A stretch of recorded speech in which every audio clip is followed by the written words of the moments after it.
इनके पाकिस्तान के सरबराह खालिद मुख्तार सिद्दीकी ने साफ और शफाफ इंतखाबात का मुतालबा किया है। कराची में प्रेस कॉन्फ्रेंस में उन्होंने आईन में बुनियादी तरामीम को नागुज़ीर करार दिया और वाज़ेह किया कि इंतखाबात इंतहाई कशीदा और बदएतमादी की सूरत हाल में हो रहे हैं। वो हुकूमत चाहिए जो अवाम की उम्मीदों पर पूरा उतर सके।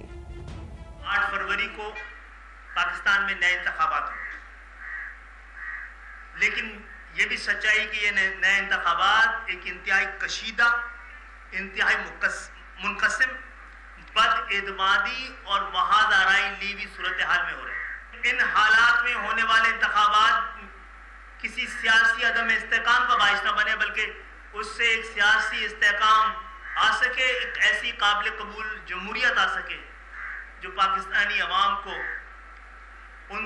उनके तमाम मसाइल का हल रखती है। हमें अधूरी, नामुकम्मल इख्तियारात वाली बुनियादी जमहूरियत नहीं चाहिए।